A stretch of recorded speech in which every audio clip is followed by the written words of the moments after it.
pinch hitting. You get to fill in? Yeah, I'll punt to you with any questions. Okay. Yeah. Carl, hi. See, yeah, Aaron's out, so. I know. Okay.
Regarding the adjacent neighbors? Yeah, no, but I'm gonna pull it up again just so I have it in front of me.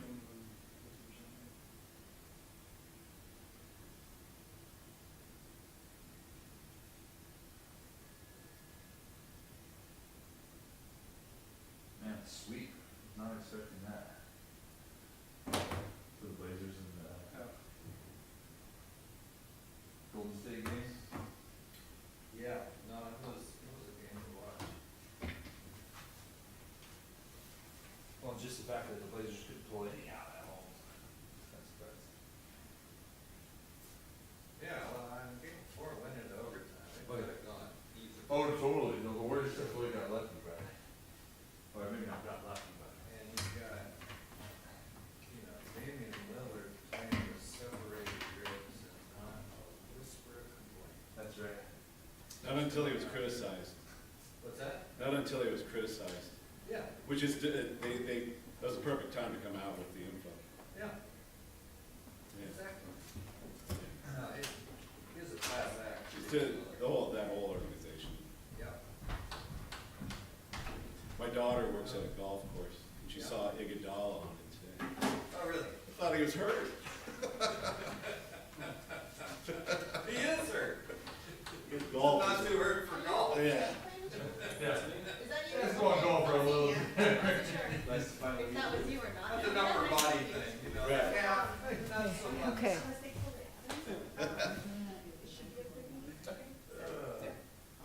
I'm in town for the night, so. Oh. Alright. Nice meeting you. Yeah, nice to meet you.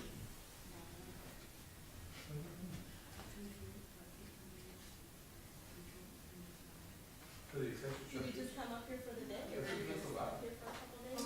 No, I'm just gonna stay. For the accessory primary has to meet the main Well, glad you setbacks. can make it. ADUs are given 5-foot setbacks. Anytime I can get out of the office. I was gonna say, you should have stayed like maybe a couple days, go I wine know. tasting, you have enjoyed the area. That would be nice. But it does, the lot is weird in that. Just that Next they down. require me to sit too. Yeah, I've never been here. Oh, no, it's beautiful. Portions of it, drive in is fantastic. Yeah. But at the end, that portion, we Radar would not, changes normally, we would not or approve that. here it's like super nice and sunny, but this week's. It's not under the configuration, even though, yeah, it's bigger than the beautiful lot size. You should definitely come up here and visit with your family. Yeah, oh, so yeah, it affects the design. You can't just come to Napa and not go wine tasting. I know, right? Maybe I'll have a glass of wine. Yeah, there you go. Something, right? Something, yeah.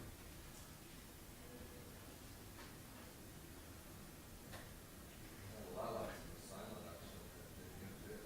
So that's working now, the mic. I saw them. Oh, That's fairly normal. A lot of that's not. are you gonna make your announcement today? A lot of those wrong things on it. Are you not gonna announce it here? Yeah, so they. I had some city council and told all the person.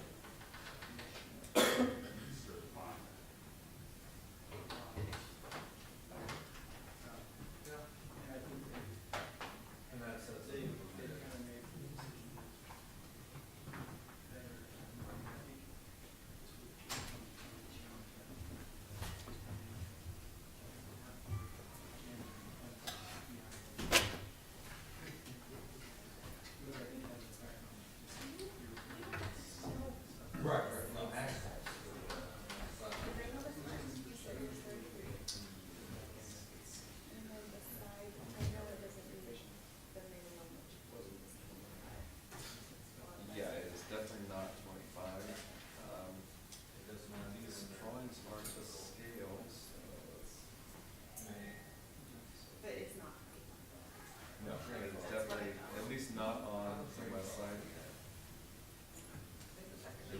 that side is not. This side, we might, I have to check this.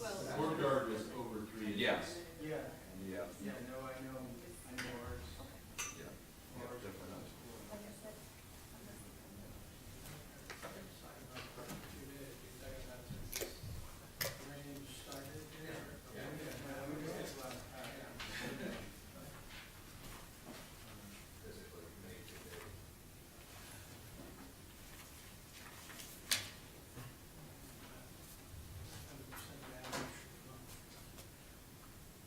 Planted a garden, we planted one time, we used too much water.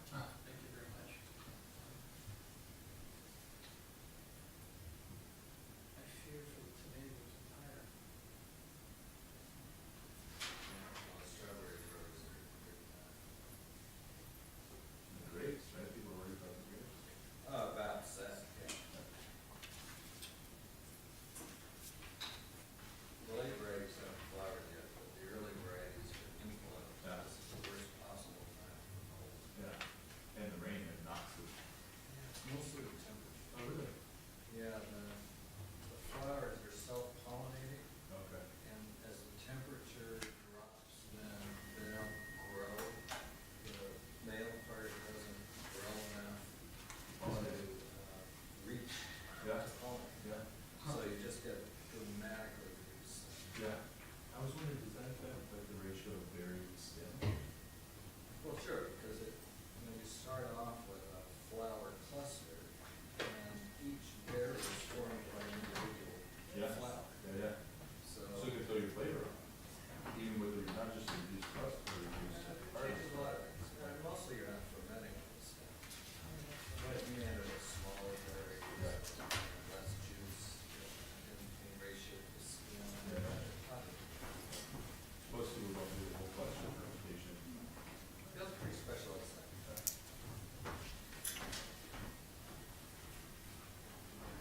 You know? Yeah. Lester. Is it time? Okay. Let me get organized.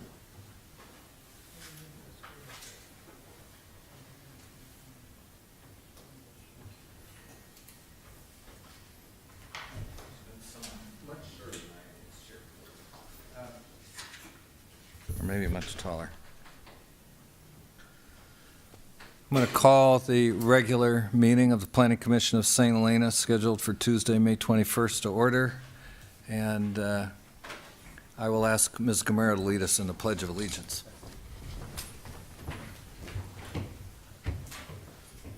Pledge allegiance to the flag of the United States of America and to the republic for which it stands, one nation, under God, indivisible, with liberty and justice for all.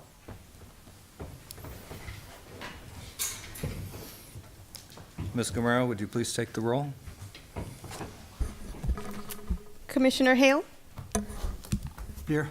Commissioner Anderson, Here. Commissioner Monette, Here. Vice Chair Pont, Here. Chair Hardy. Here.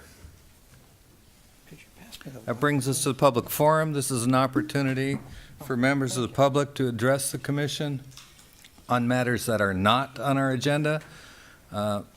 We cannot respond to matters that are not on the agenda, at least not in substantive fashion, but anyone and everyone is welcome to speak to anything on their minds that is not on the agenda. Is there anyone who would like to speak to us during the public forum?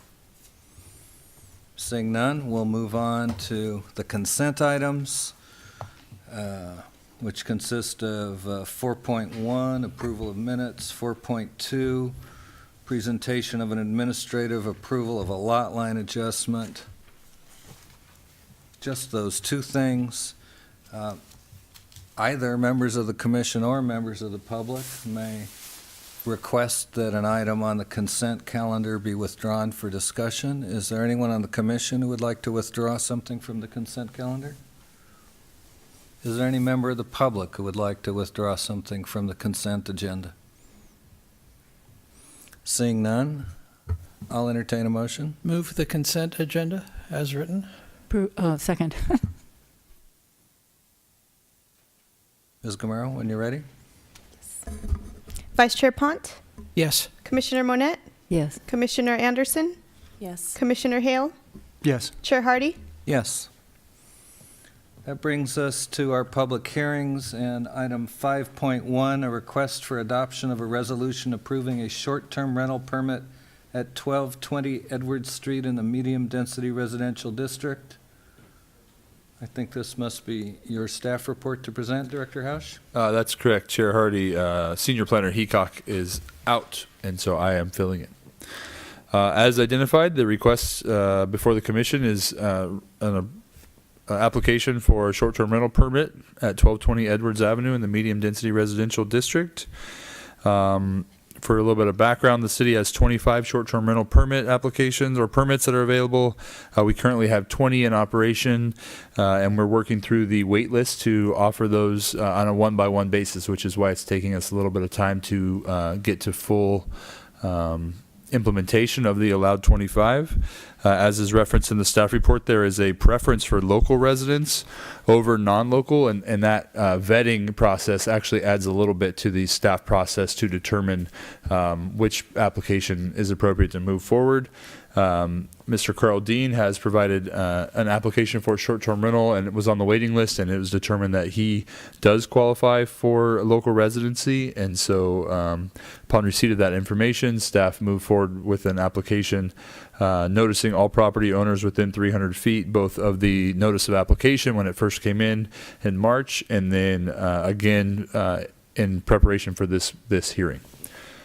As identified, the property is at 1220 Edwards Street. It's in the medium-density residential district and is also located in one of the city's 3 historic districts. The Municipal Code, Chapter 17.134, regulates short-term rentals, establishes a permitting process for the short-term renting of single-family dwellings for less than 30 days. It has multiple requirements, and essentially is seen as an alternative to the hotel, motel, and bed and breakfast accommodations currently within the city. And the intent of the ordinance is to minimize the negative secondary effects of short-term rentals on the surrounding neighborhood properties while retaining the character in the neighborhoods which that use is approved to occur. There are a number of findings that are required for the Planning Commission to make in order to approve a short-term rental, and those are identified in Chapter 17.134060 and are repeated in the staff report. And then there are several allowances or determinations that allow the planning director to revoke a short-term rental if certain violations are found to have occurred if a project is approved. Staff reviewed the applicant's provided application and information and identified that all the requirements regarding parking, local residency, the number of bedroom limitations, etc., enumerated in the zoning code are met, and therefore is moving the project forward for review by the Planning Commission. One issue that came up in the review by staff identifies that, which is in relation to a specific zoning section, identifies that if substantial evidence identifying operation of an unpermitted short-term rental within the city of St. Helena is determined, that prohibits approval or issuance of a short-term rental permit by the property owner or to the property owner conducting such unpermitted activity. Staff received 5 notices or letters in opposition to this application, one of which provided a screenshot of a advertisement identifying the property for rent for a 7-night minimum, which is obviously not permitted under the short-term rental ordinance. Staff, the applicants here, and I'm sure can address the questions related to that. Staff did seek to try to rent the unit through our enforcement program for less than 30 days, and the property owner would not do so, and did reply in that discussion that he was not doing so because it was not permitted by the city. With regards to the other correspondence, there was just some general opposition, concern over safety, increased traffic, parking and noise, and overall loss of the housing supply in St. Helena. And so with that, staff recommends that the Planning Commission approve, modify, or deny the request for a short-term rental permit at 1220 Edwards, and staff will return with a formal resolution reflecting the decision at the next meeting of the Planning Commission on June 4th. Concludes my presentation. I'm happy to answer any questions. I Any have a questions question. for Director House? Yes, I have a question. Was your sting operation done before or after the application? After the application. Okay, thank you.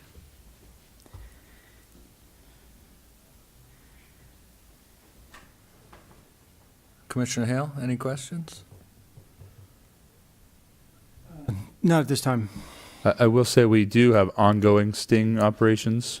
So anyone who's advertising, we regularly try to rent them for less than 30 days. But that was not the case here. That was not, well, I can't, this property was never agreed to rent for less than 30 days prior to the application or in any instance before that. But was there any effort to rent it for a shorter period of time by the people you're talking I about? can't confirm because we have ongoing efforts constantly. And so we both respond to notice complaints and generally look for potential violators. So Would you have heard if your people had called and had been successful in renting for less than? absolutely. So you didn't get a call, which can I infer from that didn't happen reasonably? It was never rented before for less than 30 days It was to never. the city through a sting. What I can't confirm is that we did not try before the application. Okay, but had you tried before the application and they had rented, you would have heard about it? Absolutely. Okay. We would not have brought the application before the commission. Okay, thank you. Any other questions for staff? Seeing none, I will open the public hearing and ask the applicant or the applicant's representative to present.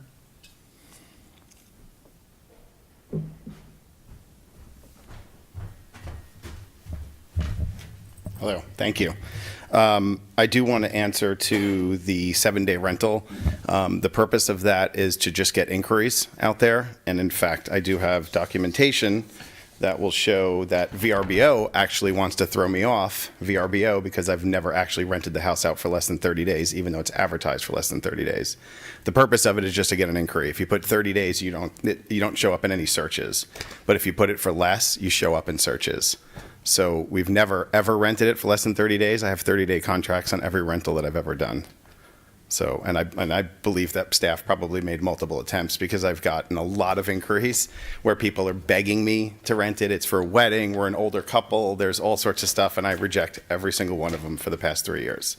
So no one's ever rented the house for less than 30 days. I could promise you that. Some of the things that I wanted to mention is out of the 5 letters, I believe that staff received several emails from those people. I went out to each of the 5 people and addressed all of their concerns. 2 of the people confirmed with me that they did write emails to Aaron saying that they take their letters back, that they're okay with the rental.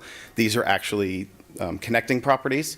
This is the Gergich family, and this is Maria, who's behind me. So she was shocked to hear that I had been renting it for the past couple of years for 30 days. She goes, I've never heard a peep. And I said, quite honestly, for the type of rental that I do and for the price that I get a lot of retirees that come and use the house. I screen every single one of them. I do not allow people to instant book online. That's why staff was able to be rejected from me. I look for a certain type of people. Noah knows, I think it was one of his first projects here. I poured my heart and soul into this project. It is a historic home. I did do a lot of extensive renovation. It took over 3.5 years. And the last thing I'm ever going to do is rent it out to partiers. I'm not looking for that type of a renter. I'm looking for the type of people that were just like my family. That's how we found the town. That's how we did. We rented the house on Church Street, and we fell in love with the east side of town, and we fell in love with Edwards, and that's how we found our house, actually. So we're looking for people like us. I know in one of the letters they said that I say sleeps 8. That's with children. I would never have 8 adults in that house. It would be very weird and uncomfortable. But we've had many times, me, my wife, my 2 children, and another couple with a child sleep within the guest house and stuff, and it becomes a lot of fun and stuff. The other thing is the impact on parking and everything. As you can see, I do have plenty of parking, but typically the people that rent because they don't want to drive around. They actually come and they take an Uber or they take one car, they leave it there, and they walk to everything within town. So they actually rent our house because they don't want to drive around town and cause a lot of traffic. I do screen every single renter. There is no auto booking. There's also deposits taken. So I'm very serious about the noise ordinance and the respect to my neighbors. Every single one of my neighbors has my cell phone and could text me at any time, and I could be there in 1 second if something's happening. So it's not something that we would ever entertain. What else can I tell you? I don't know if is there a way, Noah, to say that we did get those emails from? Yeah, unfortunately, I don't have access to Senior Planner Heacock's information, so I can't get those Okay. for 'Cause tonight's decision. He did confirm it for me when I asked him.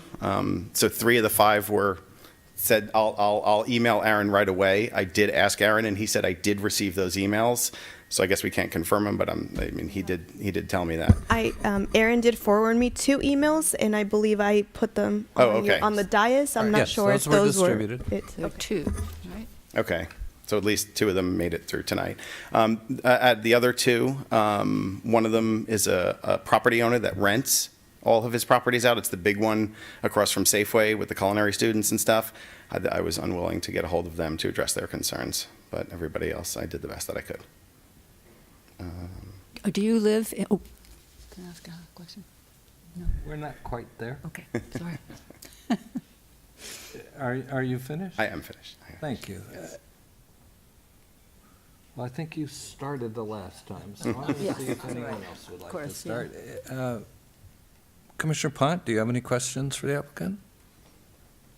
Yeah, how close do you live? What's your response time? I live at the house. You live at the house? I do live at the house. And what's happening right now, I moved up here December 31st. I actually just, I've been trying to move here for the past 10 years and finally got the opportunity to move here. In order to move here, I had to have a job here. So I bought a small B&B in Calistoga called the Brandon Cottage Inn. It's one of the most historic landmarks in the valley. It was where Sam Brandon built the original 25 cottages. This is the only one left standing. So right now, when I rent the house out, I get kicked out of the house for 30 days, or sometimes have to go to the guest house. I'd rather not rent my house for 30 days and get kicked out. But I've been, staying down at the inn when I can, because I had some commitments to 30-day rental that happened last year before all of this was transpiring. So when you're in Calistoga, what's your response time? Oh, I'm usually here within 10 or 15 minutes. But I've never had to respond. I've never had an issue.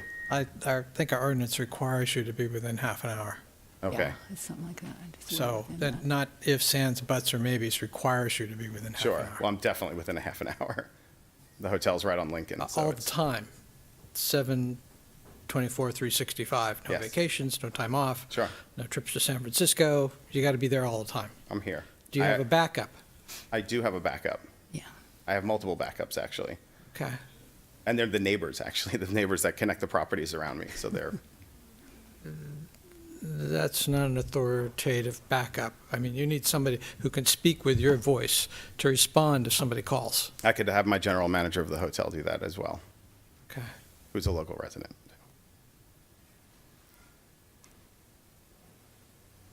Commissioner Hale? Just if you can clarify, did you say that there were you were able to contact 3 of the 5 letters? I actually contacted 4. One of them didn't return any of my phone calls, and I contacted 4 of them. 3 of them told me that that I addressed all their concerns, that they were okay with it, and that they were going to email Aaron. Okay, and we have 2 of them here, or I assume these are two of those in front of Yes. us. But the Yes. other one, I don't know. I don't know if Yeah. it went to Aaron and he's out of town. I don't know.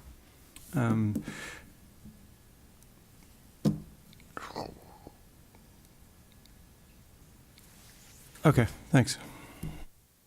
Commissioner Anderson? So I personally found your listing on HomeAway on April 10th, and that Okay. was also listed for 7 days. So that's just a marketing tactic. It's completely a marketing tactic. So there are plenty of homes in town that are listed for 30 days, and they say 30 days because those are the rules. So I'm just kind of confused how you are the only one that's saying you can rent for 7 days, but you're actually only renting for 30 days. But I don't rent for 30 days. because I don't have the instant booking on or anything, nobody's allowed to book the house for less than 30 days. So at the time, what I do is I put the price that I want for the 30 days, which is $8,000 to $12,000 for the house, main house or back house. And if somebody makes an inquiry, I let them know I cannot rent it for less than 30 days. It is a 30-day rental. And every single one of them says, I will take it for the 30 days if they're willing to. And if they're not, then they get rejected. What's your question? I don't understand. That's interesting because the screenshot actually has a per day amount on it. I can't control what VRBO or HomeAway does. I just put in a parameter that says how much I want, and I don't know what they list. That's not something I can control. That's their mechanism. Yeah. They put that up there on every ad. It says. But I can provide you this if you'd like to see a copy where they're telling me that they're going to throw me off because I've been doing this.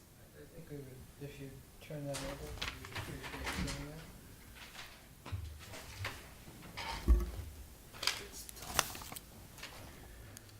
Commissioner Manette, do you have any questions? Yeah, please, I'm a little confused about your residency. Are you living there with your kids? No. No. I'm not living here with my kids. My kids are finishing out the school year. And they're in Calistoga? They're in Southern California. Oh, in Southern California. Yeah. Did I met you several years ago when you were first? For this project. Yes. Okay, that's Yes. what I thought. They're almost 4 years ago. So the back is an ADU. It is. Okay, because that wasn't the original thing, but I guess that's fine. So now you rent both. Is that accurate? I do not rent them separately. I mean, I don't rent them together separately. I rent one or the other. But you never rent Two both of them different on the people. same Never. night? Never. So it's either the little one or the big one? Or the whole thing. Oh, okay, so you will rent. Yes. So are you planning to move into that house when your kids come after the school year? So then Yes. you'll be living in this house? I am a resident as of December 31st. And your I live family here. will be? And my family will be. So your two kids and your wife and you will be in that house? Correct. After the end of this school year? When they can move. I have a couple commitments that I committed to a family last year for July and for August of this year. So I can't until that commitment's done. But that's the whole point of me being here. I can't not afford to rent it sometimes, and I can't afford to rent it for 30 days anymore because it throws us out of the house. Okay, where will you go when you rent it for shorter periods of time? Or will you be in a I could be in house? Calistoga at the inn. Your whole family? or- Yeah. Okay, so you, and could you be in the house and just rent the cottage, or be in the cottage? and I rent- could. That's the goal. The goal is maybe to rent out the guest house from time to time, and if that can help us cover some of the expenses of living here, then that's what we're going to do. That's our actual goal. Okay, But sometimes if somebody wants to pay a pretty high price, we can't. It's hard for us to reject it. yeah. But if you look at the prices of some of the hotels, the whole thing really comes about for young families because that's what we were, right? That's how we got here. And we can't afford the hotels in town with our kids because you need 2 hotel rooms. If it's not 2 hotel rooms, it's not a vacation, right? So that was how we found Church Street. And we rented the house on Church Street, which is still a rental. Okay. I know Perry, I don't know his last name, but they have a nice rental. We were able to go there with our kids. Multiple times we rented the house, and it was a fraction of what it would take to stay at a hotel and be with the kids, so. Okay. Okay, thanks. That's clarified. Yeah. Any other questions for the applicant? Thank you. You're welcome. Is there anyone else who would like to speak to this matter at the public hearing? Seeing none, I will close the public hearing. And invite my fellow commissioners to deliberate. Well, I'm just wondering, I mean, if you just do it literally and by the letter, there's been behavior that would terminate a permit if you had one. So it's almost like it's, he's already broken the ordinance by doing what he's saying needs to be done for practical reasons. I don't quite understand that, but I'm wondering if our. How has he violated the ordinance? Well, it says no person shall use or maintain, nor shall any person authorize, aid, facilitate, or advertise the use of any single-family dwelling on any parcel in any zoning district for short-term rental without a short-term rental permit. So it's the advertisement. Right, so, I mean, however, he's explained about that, so, but, I'm thinking that maybe we should change our ordinance or accommodate our ordinance, if we're going to accept the business aspects of breaking that out, or at least have someone come in and say they're going to do that first, or, I'm not sure if it's necessary in order to get your listing. But,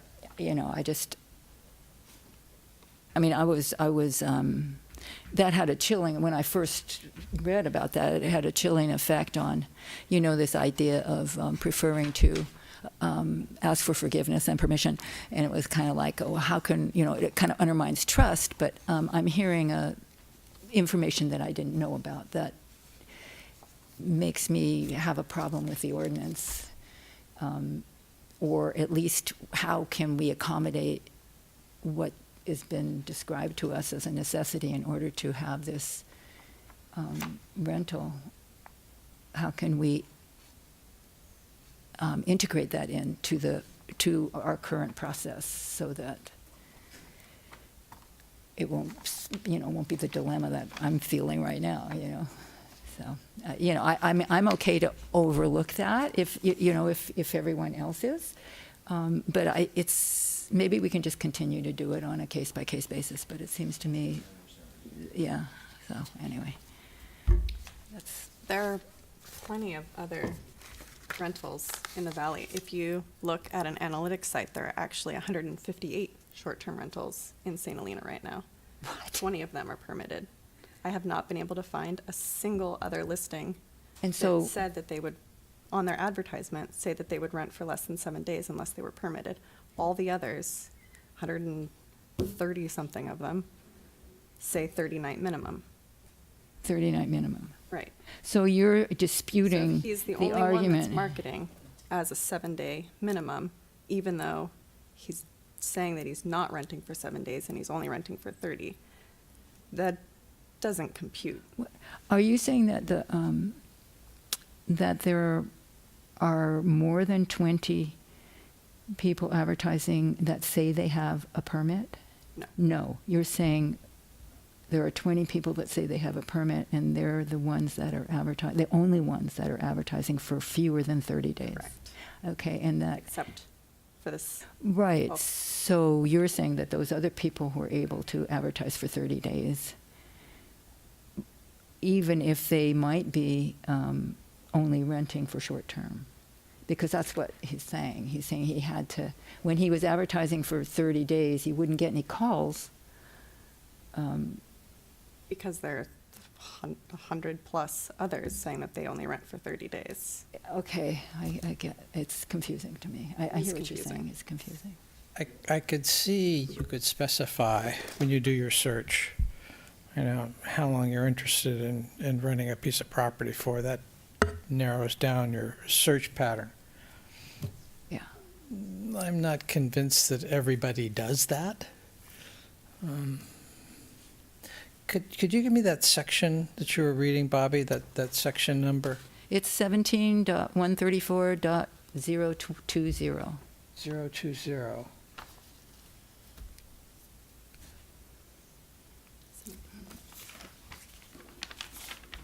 Yeah, it says, or advertise the use of. It doesn't say actually successfully advertise the use of. No, So- it prohibits the advertisement. One could argue. Yeah, I'm a little uncomfortable about this as well. Only because we do have this little has he or hasn't he. It does seem like the way that section reads, that the application is in violation of it. Because it doesn't say you have to successfully advertise, it just says advertise, period. It also requires, I believe, that the place be rented at least 60 days a year.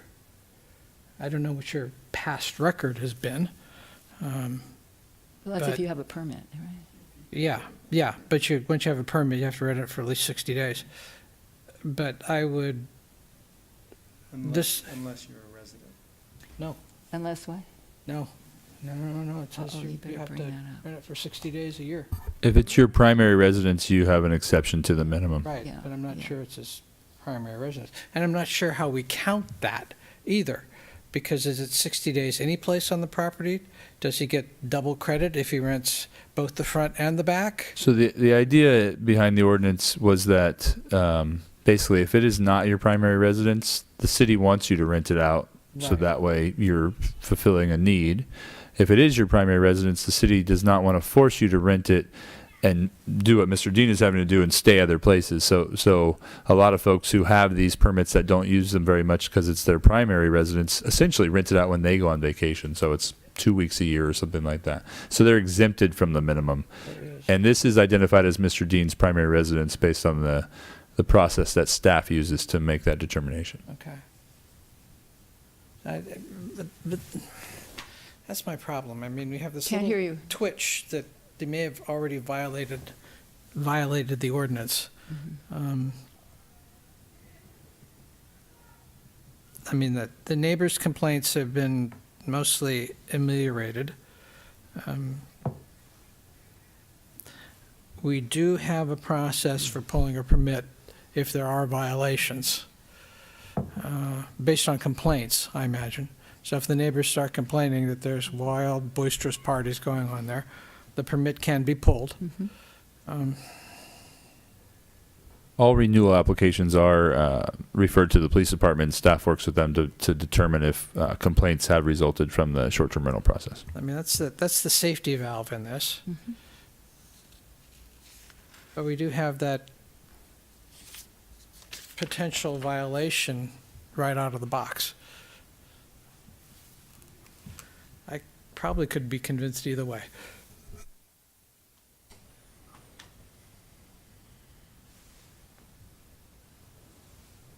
Commissioner Hale?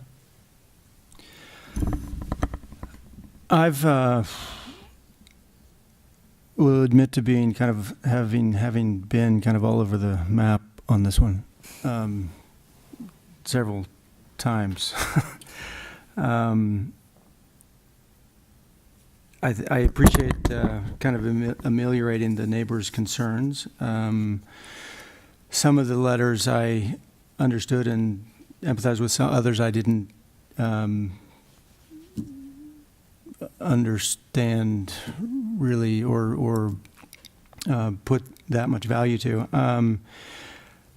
I appreciate that you did the work, and I come from a place where I understand what that means in terms of you have kind of skin in the game as far as caring about the place. I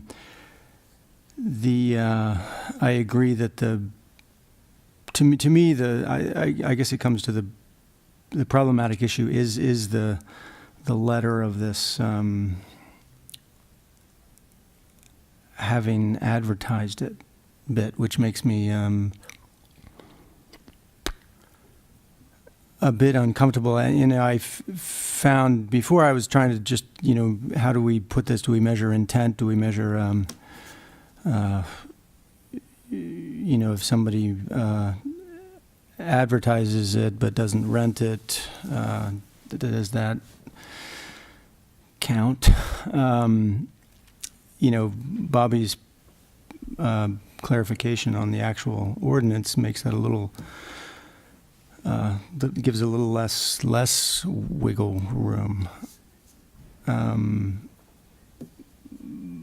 That being said, though, I still give I find myself giving weight to the what I'm reading as your sincerity, I suppose.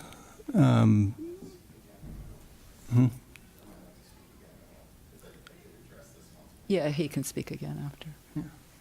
Danny, Well, it's up to me. to you. Yeah. Strictly speaking. Sorry. And I am willing to reopen the public hearing, but not yet. So I guess I would like to get a sense on that one point, kind of where everybody sits on that. Because that strikes me as the most, the thorny part of this. Can I say something more, or would you rather not? I mean, because before we go forward. Please, go ahead. Okay, well, on that point, speaking to that point, I've been here for this my 6th year, and I've been through some of these, and I know that some people were granted there is a precedent that some people were granted the permits after they had actually rented it illegally for quite a while, and they paid a fine. Am I remembering correctly? You very likely could. I've only been here since 2015, and we had the ordinance for some time before that. Yeah. So we rewrote the ordinance as one of the first tasks that I was assigned when I was hired. Yeah, and when we wrote it, we were going to revisit and, periodically to tweak it or see if we still wanted it. But at any rate, that's in my head. There is a precedent for, having some wiggle room around this. I also am responding to the sincerity of the applicant, and the fact that the neighbors rescinded their complaints after they were reassured by the neighbor. And I think that if he's going to be living there, that's going to give him more than skin, and it's going to give him a lot of skin in the game. But so I am okay with it. I mean, in spite of the fact, I think we need to work on the ordinance, since in the past we have granted people applications when they have broken the ordinance before they applied. And I don't know if that can be looked at as a precedent, but it seems like it might be something we could do and then tighten up, fix May the I ordinance. ask, Commissioner Monette, Yes. were those people who had rented their places before the ordinance was crafted? Yeah. No. These were Before all they made an people application. that- Before their application came.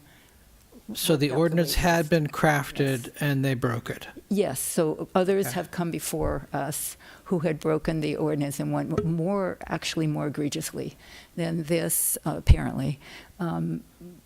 So anyway, that's coloring my lens, is all I'm saying, because I have seen that. I'm not saying that's right or wrong. It's just coloring my lens. And the fact that the neighbors turned around, the neighbor part was the most important for me. So that's very important for me that the neighbors are on board. Just maybe in I should have said this in the beginning, but the will we have time to talk about this after everyone talks before we vote, or do I need to say it now if I'm going to say it? If it's about this, okay, I'll say it. I don't agree with the CEQA exemption. I do not see how you can possibly say that there is no possibility that there will be traffic issues, noise pollution, light pollution, and so forth.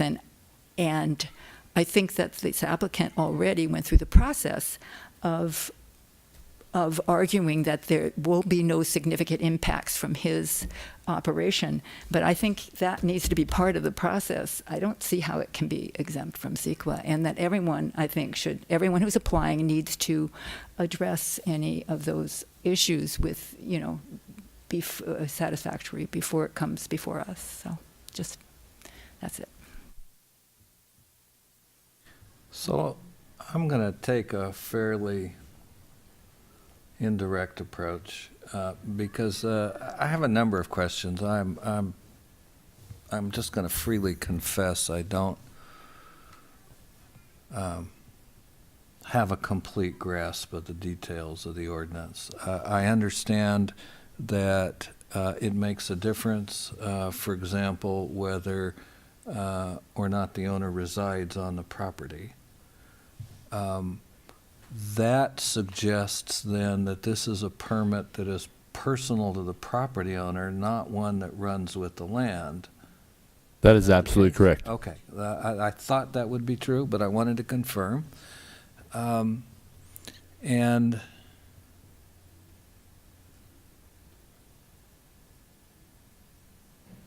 Then on the subject of the illegal advertisement, I'm not inclined to ignore that, even though I'm delighted by the approach the applicant's taken to managing his property and the outreach to the neighbors. That's, all of those elements to me are sort of like the model of what one would hope occurs every time. But the prohibition on advertisement is there, and the rule is that we don't grant permits to applicants who have violated the ordinance. I'm prepared to propose a kind of compromise that satisfies my own sense that we don't want to be in the business of waiving strict application of what I think is a pretty clear prohibition. And, I would suggest as an example, it's not the only approach one could take, but we could continue this for some significant period of time to a date certain, a few months out, and then entertain approval. But I'm not, I don't want to make a record here and now that suggests that each and every pre-hearing violation of the ordinance is potentially waivable if the applicant simply makes a heartfelt appeal to our sensibilities about that. I'm not entirely happy about what may seem like, under the circumstances, a kind of harsh response to what one could say is a violation of no consequence, given that I think there's persuasive evidence that no illegal rental occurred, but the prohibition on advertisement is there, and I'm personally, I don't want to ignore it. I think there needs to be some consequence. So staff would just offer the section that Commissioner Monette identified as under short-term rental permit required, so basically defining what is a short-term rental and what's required for it. Under the short-term permit processing, 17.134060F, which is affecting the decision, short-term or substantial evidence identifying operation of an unpermitted short-term rental within the city of St. Helena shall prohibit approval and or issuance of a short-term rental permit to the property owner and or agent conducting the unpermitted rental activity. So it does make a distinction in the code, just to provide that to the commission. Read that again. So this is under the permit processing Right. elements, 17.134060, and this is letter F. Substantial evidence identifying operation of an unpermitted short-term rental within the city of St. Helena shall prohibit approval and or issuance of a short-term rental permit to the property owner and or agent conducting the unpermitted rental activity. And in relation to that, where is the section that prohibits advertisement? That's above identified under short-term rental permit required. So no person shall use, maintain, nor shall any person authorize, aid, facilitate, or advertise the use of any single family dwelling on any parcel in any zoning district for short-term rental without a short-term rental permit. So the property has been, in my view, and I'm not saying that's the only interpretation, but my view is that it's been advertised in violation of the ordinance before it came to us. I'm amenable to the view that mere advertisement without illegal rental is not operation of an illegal rental. That's splitting the hairs more fine than I like, but their language is different. And I'm going to assume that the difference was written into the ordinance with a purpose. Interesting. One could almost say that the earlier section prohibits one from marketing it as a short-term rental. A second section actually prohibits one from renting it. Yeah, I think that's a fair read of it. So what you're But saying, I still think there should be some consequence for the illegal advertisement. so do you and- think that a 3-month continuance would be penalty enough? I mean, what you're Well- talking about is a penalty for violating the, ordinance. You might even talk me into a shorter period. I Okay. think a continuance is Okay. a consequence. okay. Um, We should codify penalties, you know. Well, maybe. a later I date. mean, strictly speaking, I think any violation of the zoning ordinance is potentially a misdemeanor. But And that is correct. that's just standard. Yeah, pretty much every municipal or county code in the state of California, I think you're going to find that. So I know the applicant would like to speak, so I'm going to reopen the public hearing and invite you to return. Please, come back. You're welcome. I can shed a little bit of light on this. I wish Aaron was here tonight. I've been on this wait list for over 4 years. I was in contact with him, and I could probably print out 30 emails a year back and forth with Aaron. I contacted Noah many times about this, about the rules.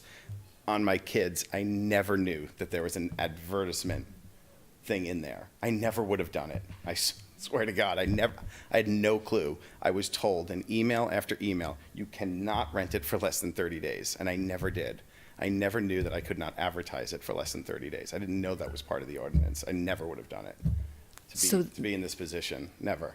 So that isn't part of any paperwork on the application or any formal discussion that, yeah. I don't believe it's identified anywhere on the application. Mr. Dean has communicated extensively over the years regarding the specific rules about short-term rentals, and at some point, frankly, I did decline to answer his inquiries and told him to utilize a lawyer to answer his questions because it was, he was getting very nuanced and detailed in how he may,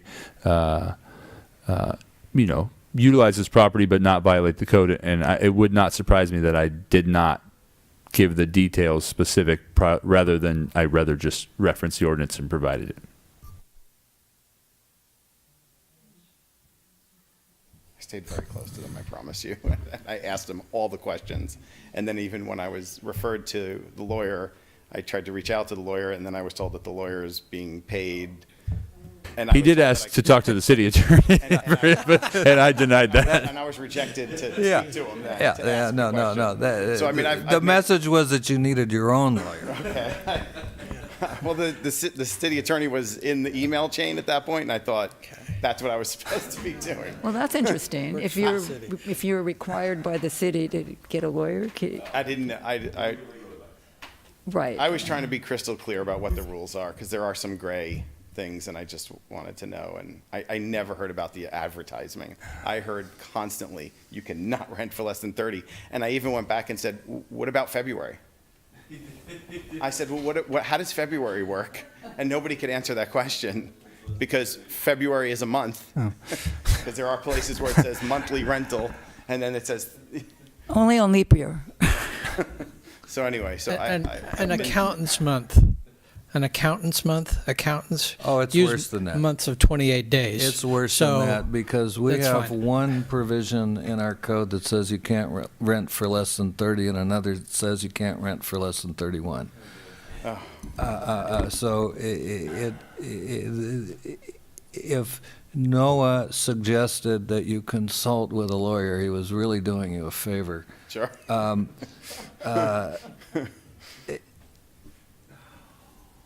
Is there anything else you have to say? No, just that I did stay as close as possible to staff. No, that I understand. Sure. That's not the issue. Sure, I understand. The question, and that's one we'll have to Sure. return to when the public hearing is closed again, but the question is, how do we act Finesse. responsibly as a commission in the light of everything that we know? That's the question. The only other thing I could add is when it was brought to my attention, I did respond back to Aaron and sent him the information. I said, is there anything I need to show? I could show my 30-day contracts. I could do anything. And he said, no. I sent him that. I did see that. I did send the email that showed that I don't rent it and that, I'm going to be in trouble. No. They tried to rent it for less, but nobody ever replied and said, this is a violation. No one ever told me this was a violation. Nobody probably looked at it. Well, It would have been down that day if I knew that. Not saying. without meaning any disrespect to our own staff at all, and I say that sincerely, I am a land use lawyer, and I have represented any number of clients who've run afoul of zoning regulations in one way or another. And one of the things one learns as a professional from that kind of representation is that, legally speaking, you are not entitled to rely on what staff tells you. Sure. It's a crazy Kafka-like regime that the courts have created in this regard, but there you have it, and this is one of the reasons why staff should not offer a legal opinion when you're asking for an interpretation of the ordinance. It has a way of creating a heightened expectation on the citizens' part that they can rely, and that's tricky business for someone in your position, because if at the end of the day someone else determines that your use is in violation of the ordinance or your building isn't in conformance with the code, the fact that staff told you otherwise is not, it's not a defense in court. But as I say, our concerns here really aren't with your sense of responsibility or your conduct. It's a question of what do we or do we not need to do under the circumstances. So, thank you. Once you have more questions? Yeah, just one more Very good. question. How long have you owned the property, Mr. Dean? 4.5 years. Okay, so you're clear on that one. Yes. Is there anyone else who would like to speak before I close the public hearing? Okay, the public hearing is closed.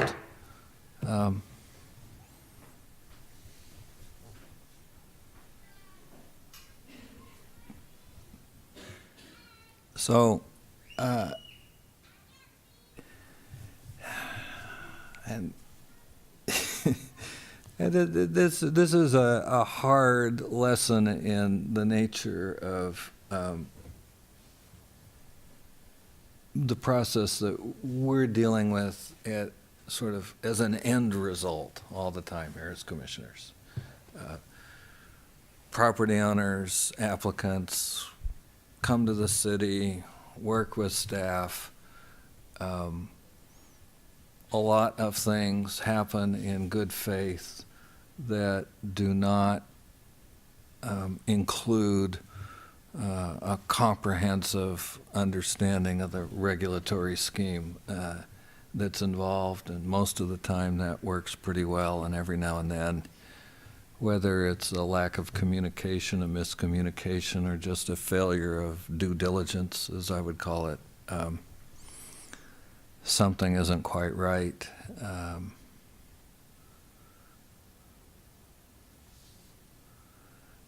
I suppose the concern I have is simply that I don't want to proceed now in a manner that would suggest to anyone else that the prohibition on advertisement of short-term rentals is something we disregard. That's really my concern. I don't want to do that. But as to how we proceed, I'm open to the thoughts and suggestions of my fellow commissioners. Well, I have some thoughts and suggestions. First of all, I think there's, since it is, to me, there is a Kafkaesque nature of the process. It's rational and reasonable to trust the staff to tell you what is it, and I think it's unreasonable to expect every applicant to hire a lawyer to make sure that they are not going to commit a misdemeanor. And I can see why the staff is not going to want to, give legal advice, because then they can be sued. And the city can be sued. So I think I think that the letter of the law here is important, but I think the spirit of the whole process is important too. And I think in this case, the applicant did everything possible to follow every rule, except read the ordinance. But apparently, even if he read the ordinance, it wouldn't necessarily have given him clear information in a way to go forward without having this problem. I think we should. My sense, I can support this, acting on it tonight and being in favor of it because of the details in the background of this particular issue, in this particular application. And I think we need to really get on this, get on the process a little bit so that either every applicant gets a list of very clear lists of the ordinance or a copy of the ordinance and references to lawyers or whatever in the beginning, and you discuss with an applicant what that the city would, what issues are at risk here, because I don't think that this applicant was well enough informed to have been expected to know. In fact, he had every reason to believe that had there been more that he needed to know, he would have been told, even though I guess he should have hired a lawyer. But I don't know. I'm willing to support this project and to really look at the ordinance again and see if it can be cleaned up and the process can be made more fair for everyone. And especially since the ordinance says things that contradict each other. It says the month is 31 and the month is 30, and so anyway, those are my feelings and thoughts. I respect the wanting to honor the letter of the law, but I think the spirit is more important here. If I could, I apparently, like the rest of you, have been impressed by the applicant's approach. It seems to be above board, as honest as he can be. He doesn't seem to be angling for a bonus some way or another. I do remain troubled by the advertising. However, because this is more of a license than a permit, if you will, that goes with the person, not the property, revocable by the city at any time, as long as that if the property isn't run correctly, I would tend to want to give it a little more leeway. It's not a permanent right that goes with the property forever. Also, as another commissioner has pointed out to me, the way 17134020 is written, the one that prohibits the advertising, it doesn't say you shall not offer a permit if they violate this section. It looks like it's more of a civil infraction if the city chooses to pursue that. There is another section that we were also talking about, seemed to say if you actually go ahead and rent it, forget it, you'll never get a permit. One could argue that if the marketing was also a violation, which the authors of the ordinance wanted to preclude anyone from ever getting a permit, it would so state in that section as well. We don't seem to lack verbiage in our ordinances, although I will agree with Commissioner Monette that often the verbiage is more confusing than clarifying.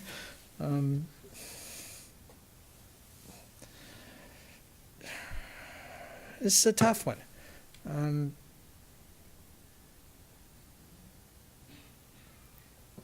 I would tend to think that we have a violation of ordinance here by the applicant, but not a violation of the ordinance that requires us not to allow the issuance of the license/permit.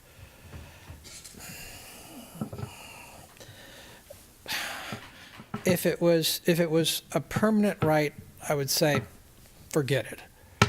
But this is one that can be pulled if the neighbors or the community finds the use to be disruptive.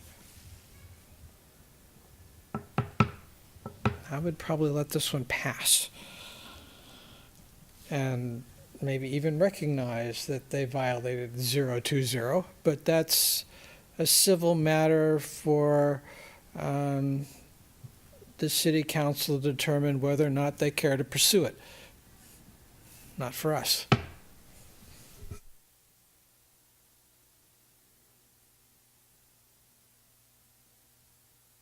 So yes, you have been very impressive.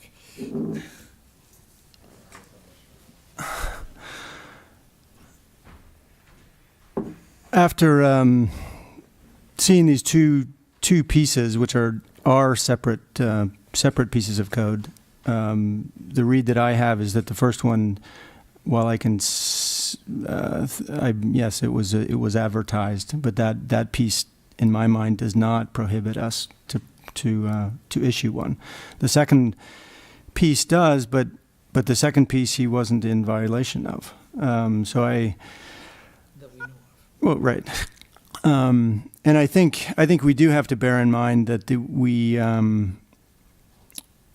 our actions and how we kind of handle these things, via a staff level or commission level, there's a bigger read out there where if our goal is to get more people to comply to these ordinances, I think some reasonableness helps. I think that approach, where we're not encouraging people to just to thumb their ignore the law, which I think can be an effect of being too stringent. And I've focused on the advertising, but really when I look where it is and the letter of it, it doesn't prohibit us to give it. And I think, by every other piece of evidence that I see, this is the kind of short use thing that we should support. Where the owner is vested, is intimately involved. So I've come away back and back. So I could support it, and I'm not thrilled to kind of thread the needle so specifically, but I think there's some rationale behind that, and I could move forward.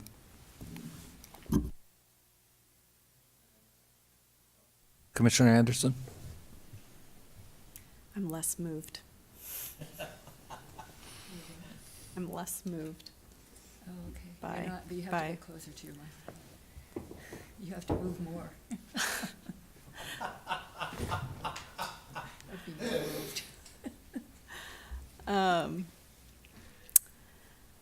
I think the applicant had 4.5 years to read the ordinance and look into all the nuances, and that's a pretty big one to overlook, especially if you look at what everybody else was doing. Everybody else lists 30 days if they don't have a permit. I don't. don't quite agree with everybody else on this one.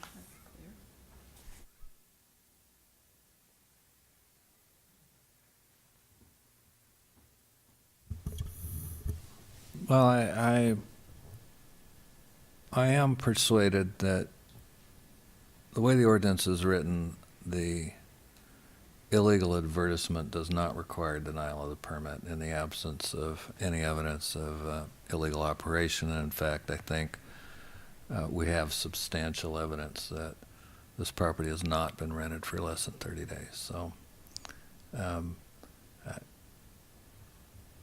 I'm still troubled by the fact that for whatever reason, the applicant did not recognize that prohibition, but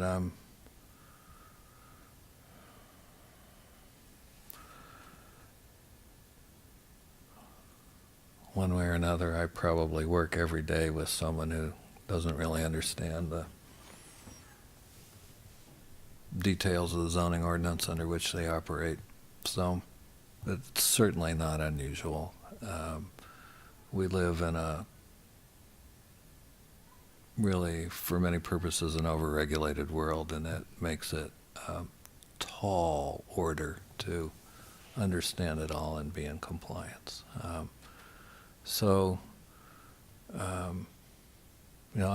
Personally, I think the prohibition on advertisement is important, but maybe just saying that at this point is enough.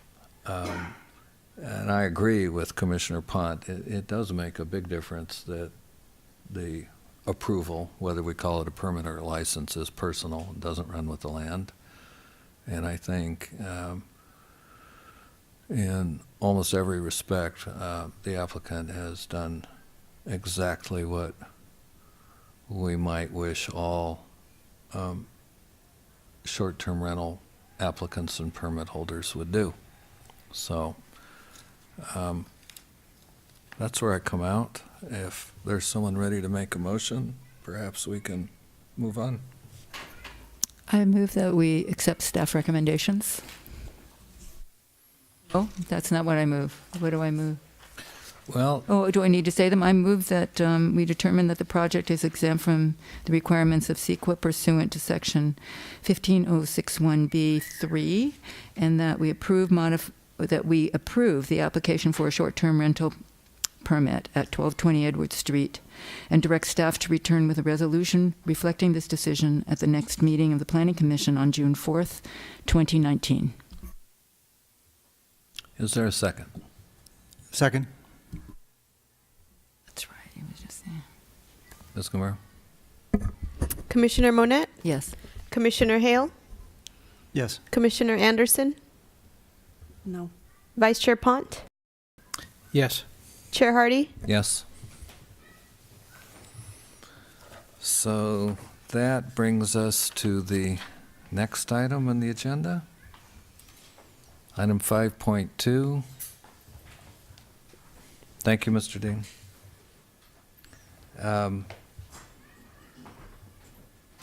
This is a request by Joseph Farrell on behalf of John Hurley and Justin Hafen for adoption of a resolution approving a demolition permit and design review in order to demolish an existing single-family residence and associated structures to accommodate the construction of a new single-family home and accessory dwelling unit on the property located at 1837 Madrona Avenue in the medium-density residential zoning district. And there being only one planner present, it must be Director House who presents. Similar Well, that's to not true. Ms. Gamero is also here. Excuse me, but I knew that it was Director House's. Similar to the last item, I was not the project planner. However, I am presenting, and the architect for the project is here and can answer any nuanced or detailed questions that I'm unable to answer. As identified, this is a request for design review and demolition to demolish an existing single-family residence and associated accessory structures and accommodate the construction of a new single-family home and accessory dwelling unit on the property at 1837 Madrona Avenue in the medium-density residential zoning district. 1837 Madrona is a 14,000 square foot parcel on the south side of Madrona between Allen and Hudson Avenues.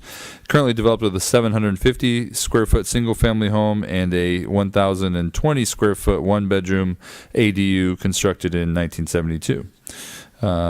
There's some accessory structures located on the property, and all of which are in a pretty severe state of disrepair. There's photographs in the project application. The applicant seeking to demolish these existing structures and gain design review approval to construct a new 3,400 square foot home, and including an attached garage and a 630 square foot ADU.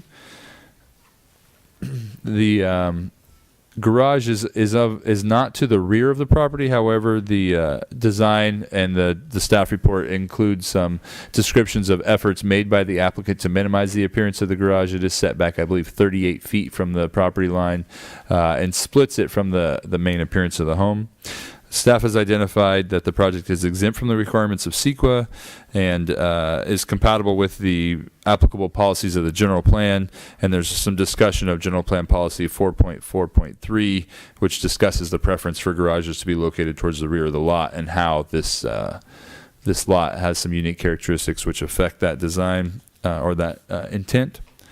As identified in the staff report, the project is in compliance with all zoning criteria for the medium density residential district, including height, setbacks, lot coverage, etc., and is within the maximum allowable floor area ratio, although it is just below that.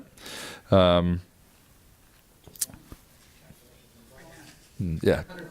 100%, or I think the staff report identifies 2 square feet below, but it's essentially there. The originally home was constructed in 1942, and then the second dwelling unit was constructed in 1972. Neither of these are located on the city's historic resource list. However, the property is located in the Adams Street Historic District, and so staff did ask that a historical resource evaluation be provided, which further supported the lack of integrity and contribution of the existing structures to the district. There is a water use analysis report that identifies the project is in keeping with that. As identified in the staff report and the accompanying resolution, staff found that the design does meet the intention and the required findings to be made by the Planning Commission to support the demolition and design review. And with that, staff is recommending approval of the project and is available for any questions. However, any detailed or nuanced questions, staff may defer to the applicant. And the applicant's architect is here and I believe has a brief presentation. Any questions for staff? If not, I'll... If I have a question about runoff, is that for you or is that for the architect? I mean, I didn't see any, I'm just looking at before the old structures and the new, there's so much more ground covered, even if it's with permeable stuff on the new structure, but I don't recall reading anything about runoff, or so how is that? Is that just... So this level of, and almost any demolition will require a grading permit, and so the Public Works Department will require all drainage to be directed away from the property lines and out into the street so it can be captured in the storm drains. That is a requirement of all grading permits. Most residential projects don't rise to the level of triggering some of the more intensive stormwater management requirements. However, they all are required to meet the 2 and 10-year storm events per the law, and also ensure that none of their runoff affects any neighboring properties. Oh, so that will be, that latter thing that you said will be, yeah.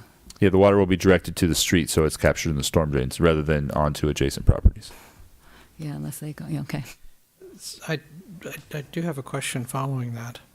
There doesn't seem to be a lot of space remaining on the property for 10-year control.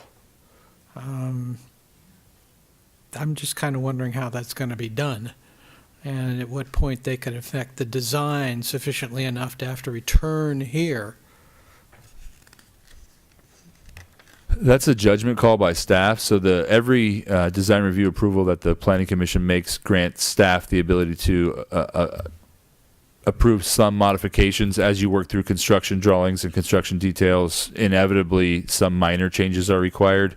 However, staff, any significant revisions require that the application come back before the Planning Commission if found to be not in keeping with the intent of the decision or the original design. So it's just eyeballing it. It looks like 60% of the lot maybe is impermeable, maybe a tad bit more. Well, I think the relevant information that's submitted is on sheet DR 1.0. Is that what you're looking at, John? That is the preliminary grading and erosion control plan, which is provided as the application, Right. in the application. And there's a table at the upper left titled Stormwater Management Guidance. Not sure what it all means, but It identifies those are instructions to the contractor. It identifies the project will be constructed in keeping with the Bay Area Stormwater Management Plan. Right. I guess what I was wondering is that I know we have special experts do water, analysis, but there's no runoff analysis required, or No, all projects are required to meet the stormwater requirements. We have a permit through the Bay Area.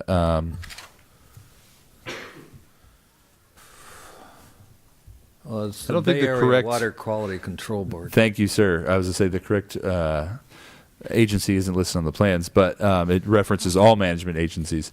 But so, yeah, we have a permit through the Bay Area Water Quality Control Board to manage all of the stormwater for the city, and we have to ensure that both post-construction and construction impacts are managed. okay, thank you.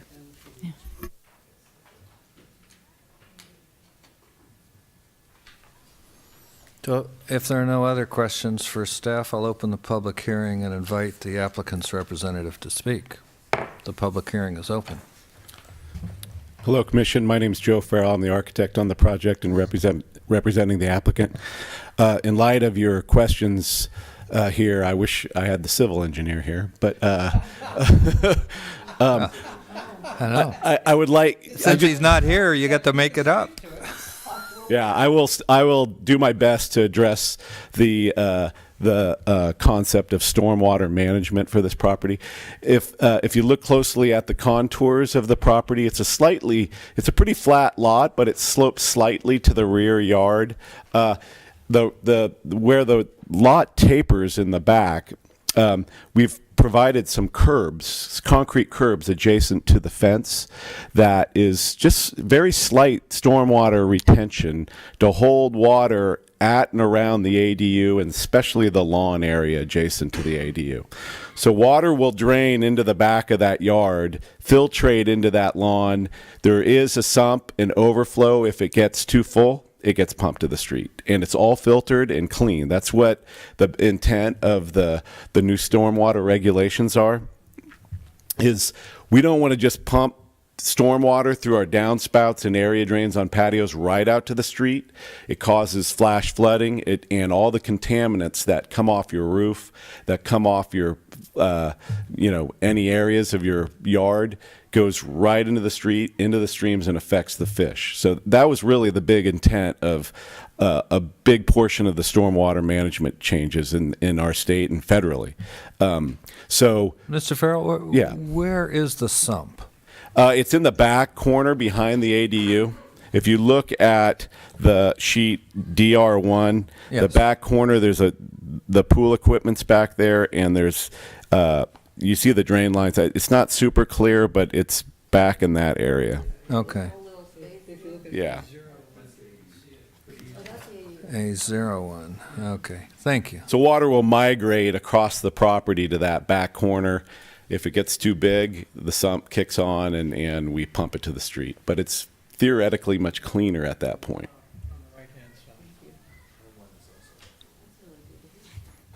So hopefully that kind of, and the the civil engineer did do the 2-year, 10-year stormwater test. They do a little bit of a percolation test to see how well water dissipates into there, and that kind of, the civil told me, when I presented this concept site plan, he said, yeah, we have enough of permeable area to work within the guidelines of the regulations, stormwater regulations. So that's why we kind of came to that. I don't know that it's exactly relevant, but I can pretty much gauge the height of the Napa River by how much water pools in my backyard. And over on Tainer Street, the soils will not absorb enough water to prevent ponding. Yeah, and that's in the course of a heavy winter like the one we've had. And over the years, we've sort of marked off, this is where it got in '86. Right. This is where it got in the flood after that. So it's an amazing correlation. But the point really being that it looks like this is a design that will hold it and work, which is what it's supposed to do. And we did do analysis of that. And early on, I produced a site plan and gave it to the civil and said, hey, can we get this stormwater to work on this site? It's so much of design these days is driven by things like this, that you really have to vet those, the stormwater, you have to vet septic in cases where you don't have sewer, fire department regulations, and it's really, there are constraints that really you have to kind of backward go into designs these days. So I did do that. I can promise you that the conditions of approval will require that it meets all this. So, I'm sure of that. And we'll show you that it's going to meet those requirements of 2-year, 10-year storms. In fact, I think in So your I'll, drawing, you can see the if you're okay, I'll move on and just talk about the project. Please do. Okay. As you know, it was, I don't know if any of you went out to the site. It is a property in disrepair. Very dilapidated buildings, unmaintained vegetation. The property was really kind of falling apart, and so we clients bought it and knew that this would be a pretty good project for a new home. The nature of the parcel boundaries is very unusual. It's not a conventional. It tapers very much. We went through several design concepts. I met with Noah several times on doing different kind of layouts, and we kind of moved towards this one with the idea that we would put the garage up front, but really do our best to downplay its appearance as a garage by putting doing all gravel driveways, not paving to it, putting a low landscape wall around the area in front of the garage to make it look more like it's a patio area. We're using garage doors that are a little bit more like French doors. So we're really trying our best to kind of minimize that impact of having the garage up front. In addition to, I did a little bit of study of properties, and just adjacent to it, the 3 houses to the right of this property all have garages that are right up front on Madrona. And I understand the intent of the goal to hide these garages. And I have to say, I think I'm a design review commissioner in Novack, and I see the intent there. Could you explain it to me then? Because I've never really understood it. Oh, really? I think I live in Novack. You have a really charming town. I love working here. It's the historic downtown. In olden days, cars weren't a priority. They were something that you hid in the back. And you greeted people from the street. People came right up to your street, and most people entered the house that way. We kind of came to a society that's generated around cars, and facilitating the car is a big deal. You guys have made an attempt to try and keep that character of your town. And I think it's really kind of cool. But it doesn't really work on, I mean, in order to have this property have a garage in the rear on a tapering, we would have had to dedicate the whole rear yard to driveway, garage, and turnaround. I mean, it would have been really, it would have eliminated the homes for, or restricted it considerably from having outdoor use area in your rear yard that's private. So that said, in addition to your ordinance about having 60% building width in the front yard, that kind of forces you to undulate your property, the front of your building, back and forth in order, and the intent there is to create more landscaped areas and articulation of your building. Well, on a tapered lot, that just kind of pushes the building into the back, where it's going to be really difficult to do that. We thought it would be better to keep the garage in front, get another housing unit, because we wouldn't have been able to put an ADU in the rear if we had the garage in the back, and you wouldn't have had a usable outdoor space. So that was kind of the goal. Was we saw that it was going that way, said let's keep the garage in front. Let's do everything to mitigate the appearance of it by making it look like it's a room, not a place where people park a vehicle. So that's kind of the let me see, check my notes here. And I really think that the streets like Adams and Allen and Stockton and Hudson that have a little bit more of the cottagey streetscapes it's probably more intended for the heart of that neighborhood. The side streets like Madrona and Spring are kind of a little bit more avenues to get back into the hills here. And I think having garages on those seemed to me it would be more acceptable to have it in front. But it really, I think the restriction of the tapering lot is really what drove us there. The house design, we really tried to keep a contemporary house with traditional forms and kind of nice proportioned homes that blends well in a historic neighborhood. It's modern looking, but it still uses traditional housing shapes and forms and materials. So I think we're blending into the context of the neighborhood well. Kept it single story, but we've have a few rooms that have nice vaulted ceilings for living spaces. And then we've created this courtyard in the front where you can still see the front door. It's still visible, but there'll be a nice area with olive trees and a fountain and so forth. So it has a nice, very nice street appeal and approach. Besides that, I'm here to answer any questions you might have. Any questions for Mr. Farrell? No questions. Well, not at this time. We'll Okay. bring you back if Thank you. something comes up. Thank you. Is there anyone from the public who would like to speak on this application? Please come forward. Good evening. My name is Pam Parker, and I live at 1851 Madrona Avenue, and I've lived in that home since 1986. And I'll answer the question about the garages.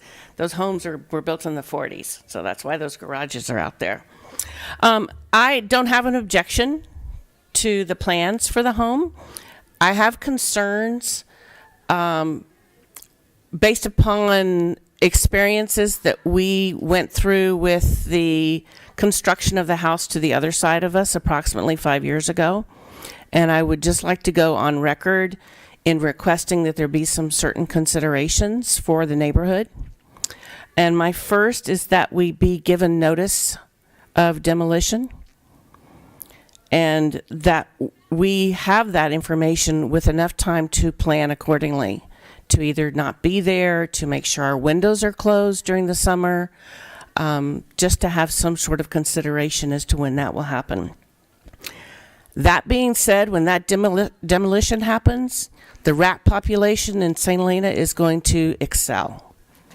And I would like to ask that there be some pest control measures taken. We literally can sit in our backyard and watch the rats on the roof line of the house next door.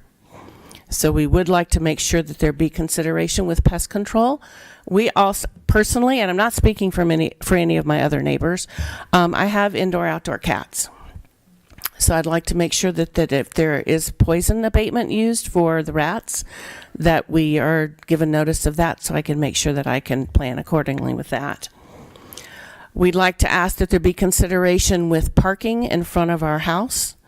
I know it's a public street. However, we went through horrific measures with the construction company that worked on the house adjacent to us. And not only did we have rude events happen with those construction workers, we also had to find other places to park. And Frank gets home from work at 2 o'clock every day, and when he has to go park a block down the street waiting for construction workers to move, it just doesn't rub well. We'd like to make sure that the city ordinances, especially noise and following construction rules, are followed. On many occasions, the previous construction company, and I have no idea who the contractor is for this, they showed up to work on Christmas Day to work, and on Thanksgiving to work, and on Sundays to work. And it always involved heated arguments with their construction foreman, and in the end, having to call the police department. I don't want to go through this again. And last but not least, I have 2 questions. I sent an email to Aaron and asked where the pool and the patio location is. However, I realized I didn't ask enough in my question. I'd like to get a feel for where it is in relation to what part on my house. Is the pool and the patio right next to my bedroom window? Or is it further back? I believe, looking at the scale of the blueprint, it looks like it's much further back in the property. But I'd just like to get an idea for where that might be. And then last but not least, I'd like to have the general contractor's contact information when that comes to be. So if there are any issues, and the owners of the property, if I can contact them if there are any issues. Because we really did go through a pretty horrific experience before. And I'm not anticipating that. And as I said, I don't object to the plans or the home. I think it's beautiful. It's certainly way better than what's there right now. And I will also just let you know that you will find a whole lot of stuff buried in that backyard. Yeah. Yeah. The VTs that lived there, they buried and burned everything. So there's a lot of stuff buried back there. Yeah. I don't think bodies. I don't know, but. The Rutherfords built and lived in the house I live in, and enough time passes between my occasions for digging in the backyard that I tend to forget that the bones I keep digging up are the deer bones from the years when they dressed their venison in the backyard and just piled up the bones. I will share with you that, boy, maybe 15, 16, 17 years ago, my cat jumped across the fence with a pair of Steve Vitti's pants in her mouth that she had dug up in the backyard. Well, that tops any story I can tell. Yeah. So there is stuff buried in that backyard. So I just like to go on record to make sure that there's some consideration to the neighbors, because there certainly was not previous in the construction in the house next to us before. Understood. Thank you. We will discuss that with Director House before we finish this item. Is there anyone else who would like to speak? If not, I'll close the public hearing. While it's all still fresh in our recollection, Director House, I saw you taking notes. Could you read back your list of the requests that Ms. Parker made? Ms. Parker has requested she receive a notice of demolition with enough time, which is subjective, but we could come to a determination regarding giving them the ability to close their windows and be prepared and potentially maybe not be home during some of that activity. And that pest control mitigation be implemented prior to demolition. similarly with them being given notice prior to the initiation of that pest control, that parking limitations or at least considerations be made for their the parking adjacent to their property with regards to construction, and that obviously that the city's noise ordinance be enforced and maintained, and just requested the contact of information of the owner and the general contractor. Thank you. This is just my own sense of things, so other commissioners may differ, but the first thing I'm pondering here is just what is the extent of our authority to condition a design review approval in this regard. Generally speaking, we're not in a position, to be honest, to require courtesy as such.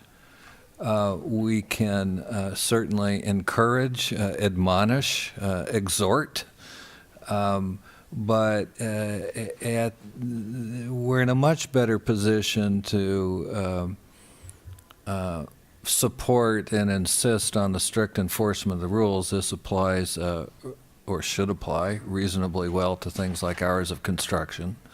The one area where I'm hesitant to offer a lot of encouragement is on restricting parking.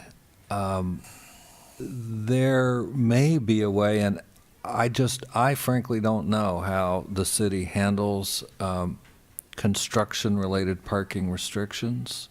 In urban areas in San Francisco, you see the signs go up all the time when there's a construction project, and of course, usually it's to reserve an area of the street for the construction activity itself. I don't know if we have that kind of process in the city of St. Helena. If we did, I can't think of any good reason why it couldn't be used just as well to address your concerns about the impact of construction, but I'm ignorant as to what the city can do in that regard. I'm going to assume, unless Director Hausch tells me otherwise, that we can reasonably ensure that the neighbors will receive contact information for the contractor and the property owner.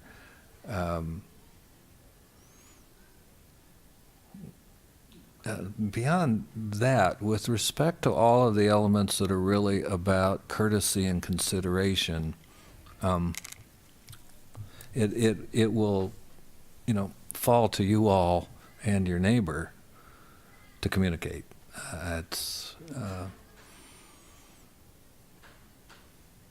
Things, as you've already experienced, don't always go as they should, but reaching out early and that will generally make a difference. Those are my thoughts on the neighbors' comments, but perhaps there are other issues or concerns that someone has. I do have a couple of things to toss out there. On the parking,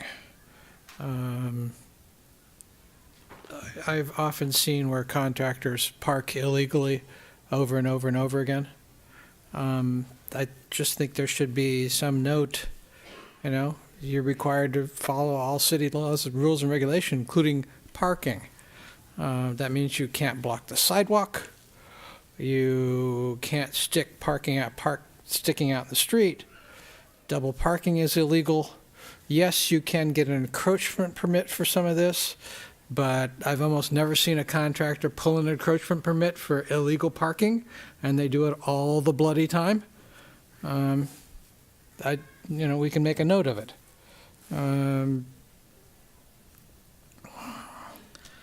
The noise, the time, I'm afraid that's, once again, you may find yourself on the phone. And often a contractor will not have control of their subs. So you probably had subcontractors in there doing drywall or hanging windows or whatever, not the main contractor.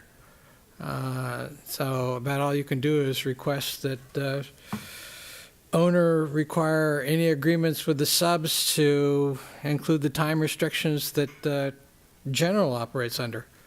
That's about all you can do on that one, other than, once again, pick up the phone.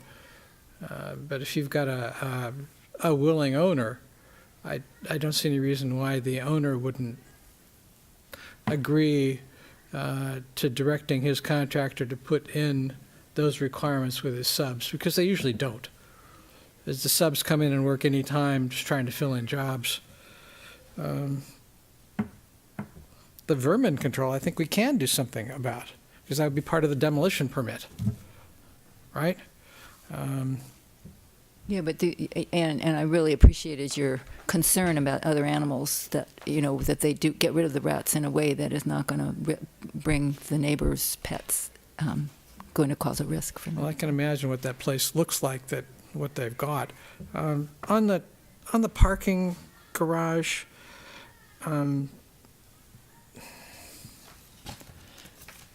I think they've tried as much as possible. They've mirrored the other room in the front, even to trying to mirror the roof line, the round decorative window, the size of the opening, the glazing on the windows. But I will tell you that, including the house that has the garage that faces Madrona, but has an Allen address, that is in the back of the lot. So that one doesn't count on your analysis, I'm afraid. And there would be a way to put it in the back. Just don't put the largest house you can get on it. But on the other hand, you've kept it at 1 story, which I certainly appreciate. It's a fine-looking structure. I do wish that you wouldn't push the coverage ratio quite so bloody much, but... Coverage or FAR? Coverage or FAR? FAR, yeah. I mean, you're right at it.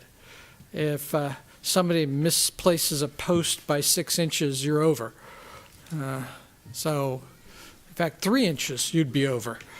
So this is going to have to be very closely monitored, I think. That's about all I got. You may want to find yourself putting some coverage on that back patio, because it's going to be really sunny. So I don't know what you're going to do with that one. But that would require coming back if you put up a permanent cover.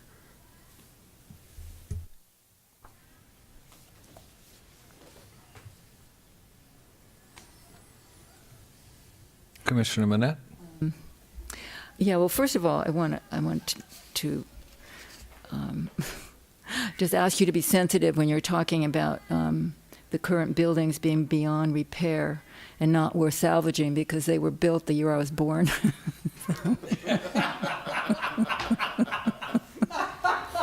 And I try not to take that personally. I'll tell Aaron. But, you know, I went over there and because it seems like so big, you know, I mean, it seems like just covering every possible square inch that you could, which you did, well, except for 2 square feet. But I noticed the other houses in the neighborhood are they're not big like that, but the lots are small and they fill the lot. So it's not completely out of character for that part of the, you know, and I appreciate what you said about the side streets kind of having more of the old-timey feeling and of room and peace and tranquility. So, you know, so I think it's a good design, though. I do think it's too big. And the thing about the garage, I think another aspect of garages, when they're in front, they provide privacy, kind of like a Japanese style construction where you can't see anything into the property as a wall. So for me, I think garages can be fine in front. Depends on the project, and I understand, you know, some of the other goal of having the garages in the back, but I don't think they're terrible in front. So I can support this project, even though it does seem too big and too much. But on that street, in that location, it doesn't seem to take away from the character of the neighborhood. I think that there's this one 4.3.25 that you had in the general plan where it actually says, but limit the allowable building envelope by parcel size to avoid overbuilt conditions. So that probably shouldn't have been stated as one of the supporting. Pardon? That's what the FAR does. Okay. But anyway, it is overbuilt, but there are a lot of places in town that are overbuilt. And again, I've already said it. I can still support the project. And does everybody have to do a standing metal seamed roof? Can we please have somebody come with a project that doesn't do a standing metal seamed roof? Please?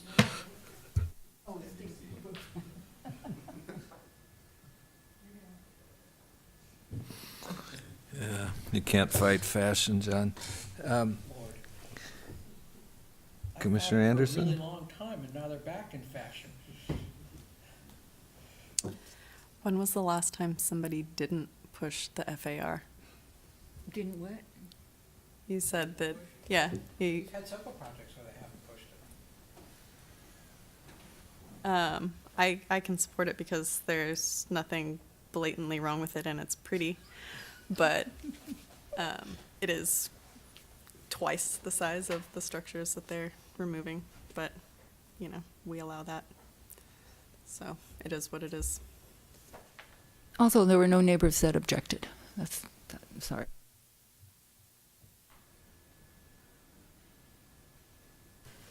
Commissioner Hale? I have no questions and no issues. I have no problems with the project. I'm just, thinking about the comments about FAR and how it works out here and, the trend we've seen. It occurs to me that what we're looking at typically where the house is as big as we will allow is a design that is not child-friendly. It's not what? Child-friendly. These are not designs for that create places for small children to romp. That makes me a little bit sad, but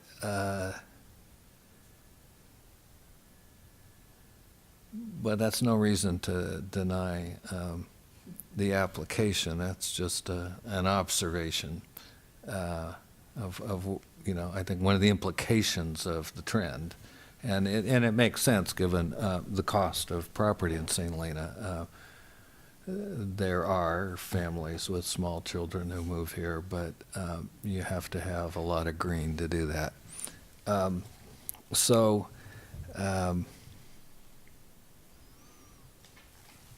based on what I've heard, I would say this is the time for someone to make a motion. Well, and keeping in mind the whatever direction we wish to give to Director Hausch in response to Ms. Parker's comments. Oh, well, I would like to move that we find the project exempt from requirements of CEQA, require that it qualifies for a Category 3 exemption, that we approve the demolition of the previous structures, approve the design review, and also that we include, to the degree possible, the concerns of the neighbors on notice of demolition, vermin control, parking, and noise, and encourage the owner of the property and the contractor to respond appropriately. Is there a second?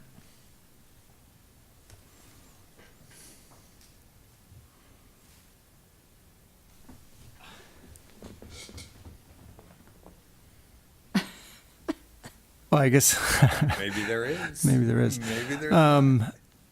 I'm having a little trouble fully seconding the I'll conditioned second if you don't want to. list, because I think there's some things in there that we can't, I just don't feel like we can, I think they're required to adhere to the ordinances that are in place, noise, That's why I said to the degree possible. well, right, but that has no teeth. It has as much teeth as our current ordinances have. Well, Literally. Given the findings required to be made to support the demolition and design review, staff does believe that requiring that a notice of demolition with some, a general recommended minimum timeframe be provided to neighboring property owners can be added. In addition, that notice could be conditioned to include contact information from the owner and the general contractor. The owner's information is publicly available as part of the application, so staff has no concerns over that.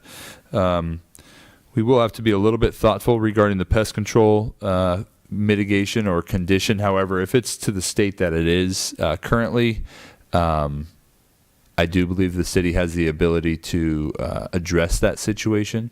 Well, I think Just there's the health and welfare. Yeah, there's a potential for public nuisance in this scenario. So I don't. And then just a friendly kind of condition reminding that the approval includes a mandate to follow all parking and storage requirements for construction. That information can absolutely be included in the resolution. Well, I'll second, if you don't feel comfortable, yeah. Second. Well, so we have a motion and a second. We can still have some discussion if you have concerns about that, Commissioner Hale. No, I think if we can, those seem tighter to me, as Noah put them. So I think that's fine. Very good. Then I'll ask Ms. Gamero to take the vote, please. Vice Chair Pont, Yes. Commissioner Monette, Yes. Commissioner Anderson, Yes. Commissioner Hale, Yes. Chair Hardy. Yes.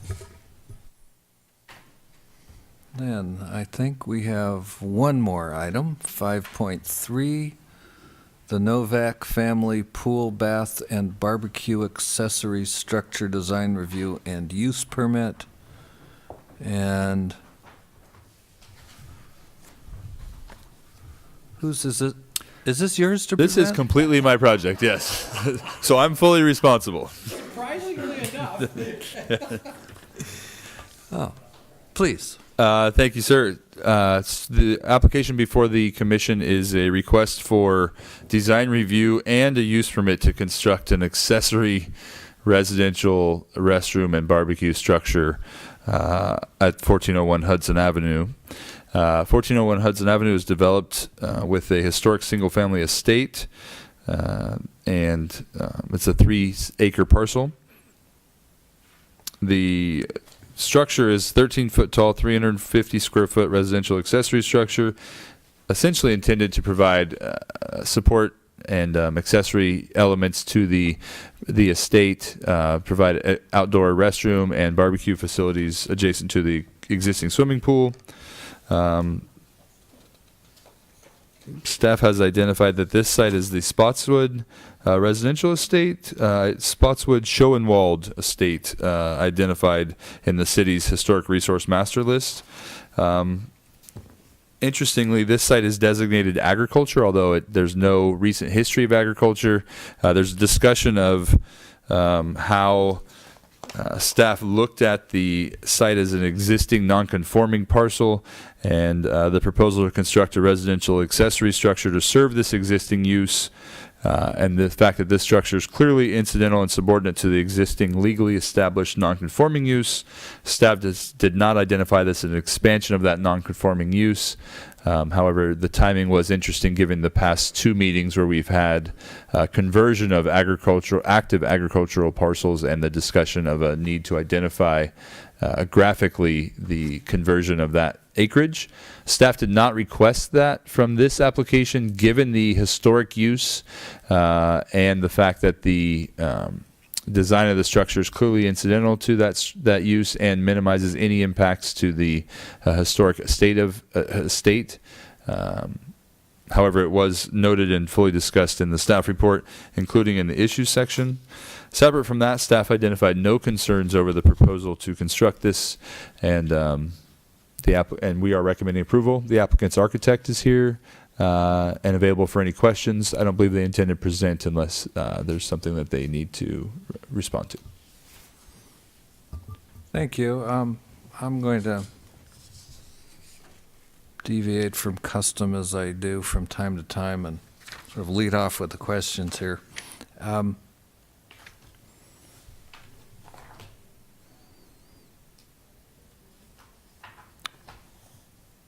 Do we have both an agricultural zoning and an agricultural land use designation here? That's correct. So it would take a general plan amendment to zone this parcel residential. That is correct also. So that's why we have the residential parcel here. I'm pretty sure that at some point in the past there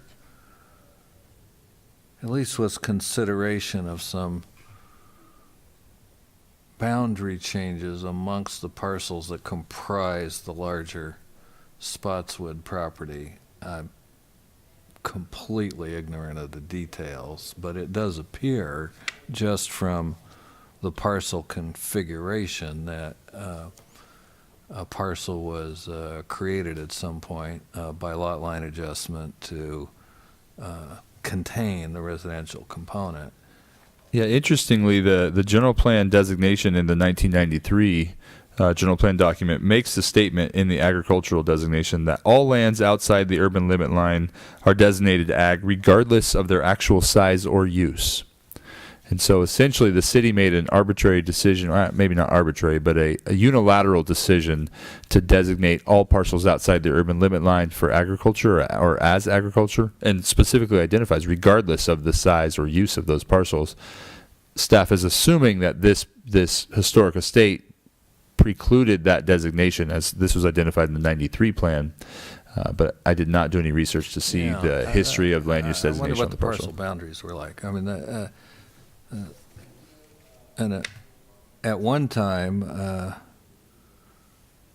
the cellar to the house was used for the wine production before the new winery was built over on Madrona. So it had a more directly agricultural character in that sense years ago.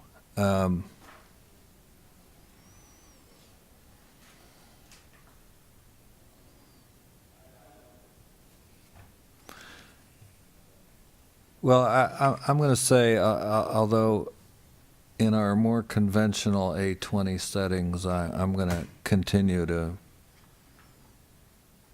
be fairly strident about taking a strict view of the restrictions on development area. Seems to me here that would be of no purpose. And maybe somewhere, probably not very high on the list of priorities, it looks to me like the general plan should be amended to put this parcel, not the rest of Spotswood, but this parcel inside the residential land use designation and zoning. But with all that said, I don't have any questions about the details of the project. Are there any other questions for staff on this?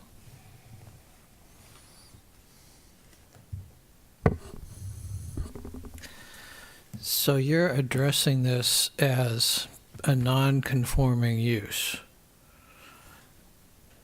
given that it's zoned and designated agriculture but used for residential. But it was that's never correct. used for ag, at least in our memories. It was used at one time to raise frogs during the war. Right in front of the house, so I don't know if that's considered ag.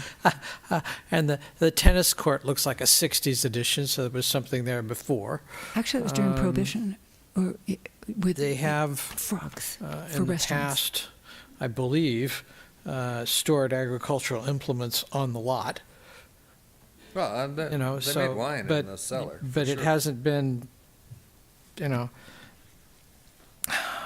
So if it's an existing non-conforming use, is this building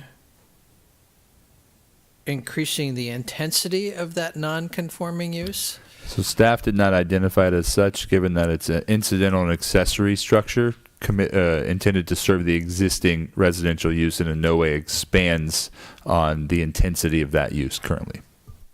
Because that's the only prohibition I could possibly come up with this, is it's expanding the non-conforming use. And in addition, the applicant was required to file a use permit. And in addition to the design review, given the toilet plumbing in the accessory structure, that use permit can also be used by the Planning Commission to address that nonconformity as identified in that code section. And I'm taking it this site does not use city water? That's correct. Doesn't use city water? The applicant's representative has just indicated no. There are several adjacent residential structures, and I'm Right. not sure if those are on city water or not. Okay. And the Public Works Director wasn't here, but So it's neither on city water nor city sewer. So we don't have a water analysis problem.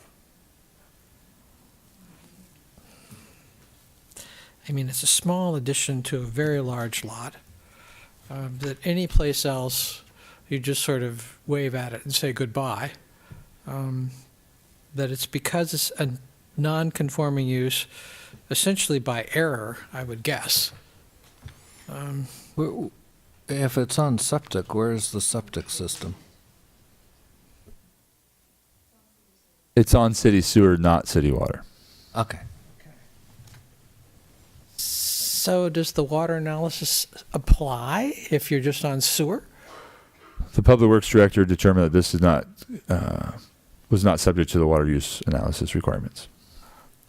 Okay, that's probably something we need to consider in the future. Why? Well, because frankly, if you're using more water, you're using more sewer.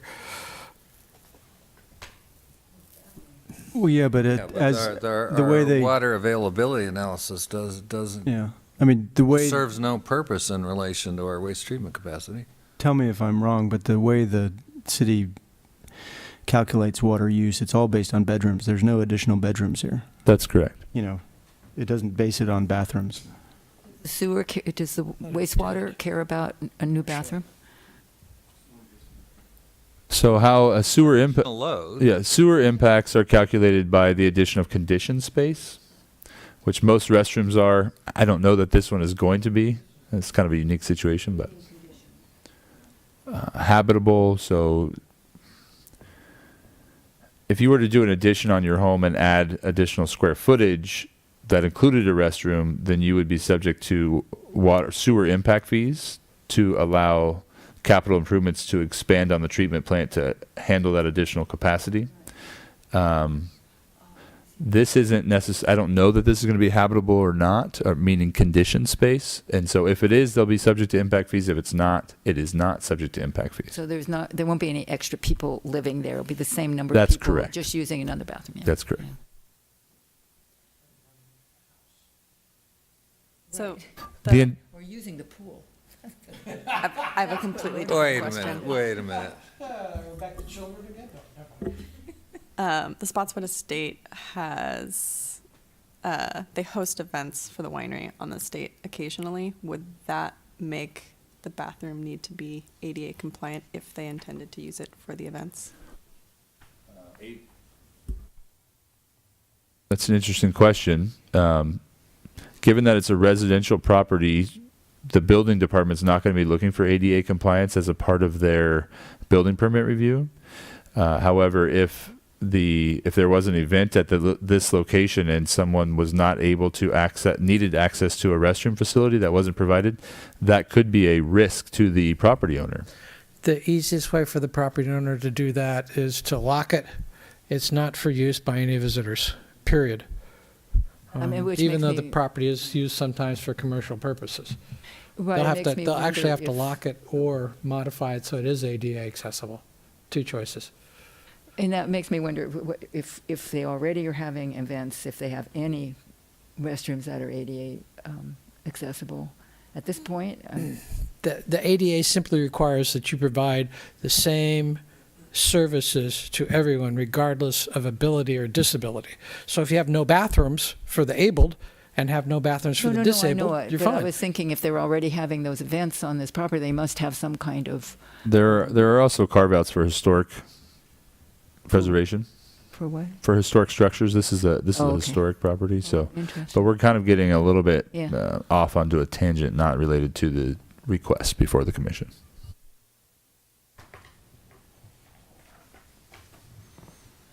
Any other questions for staff? If I can find it, I'll open the public hearing. There it is.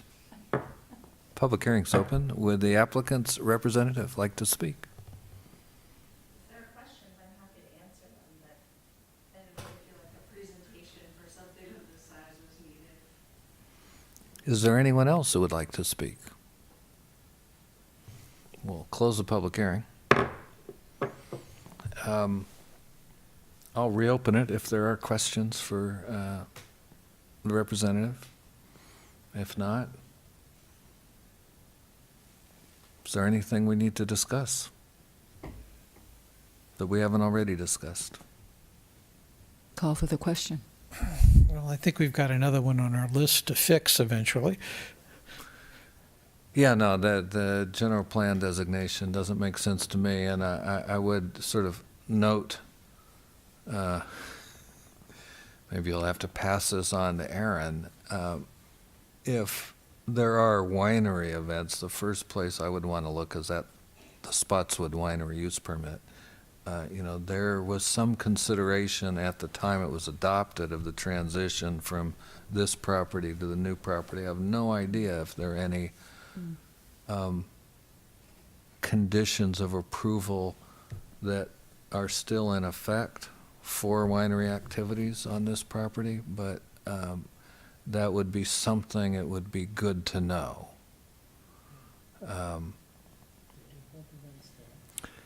That said, I'm happy to entertain a motion if we're at that point, or conduct some more discussion if we're not. I move that we accept staff recommendations. Second. Ms. Gamero? Commissioner Monette, Yes. Commissioner Hale, Yes. Vice Chair Pont, Yes. Commissioner Anderson, Yes. and Chair Hardy. Yes. Okay, well, we're getting near the end, folks. Exactly. Another opportunity to beat There, there are no scheduled matters. Director House, are there any department reports? Just briefly, I just want to acknowledge all the Planning Commission's hard work on the general plan. The City Council took that recommendation and approved the 2040 general plan update on May 14th.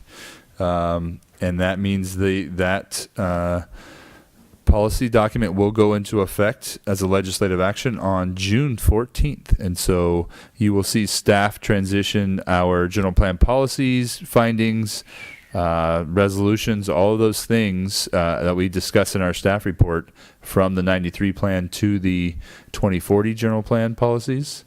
Obviously, this is going to be somewhat of a incremental approach, but June 14th is the date of effect of the 2040 general plan update. Does that mean it will have been certified by the state by then? The state doesn't certify they the don't? general plan. Oh, I thought They they did. certify the housing element Oh, only. okay. But I also want to say, I want to congratulate Noah. I was at the city council meeting when this was approved, and I'm happy that you got to be here while it was approved. It was going to be, booted ahead. So congratulations on that, your signature accomplishment. Thank you very much. Yeah, thank you very much. Along those lines, I also announced, and I think everyone here knows that I'm leaving the city for another position, effective June 11th. That will be my last day with the city. There's a city council meeting. I will be there. But after that, I will no longer be employed by St. Helena.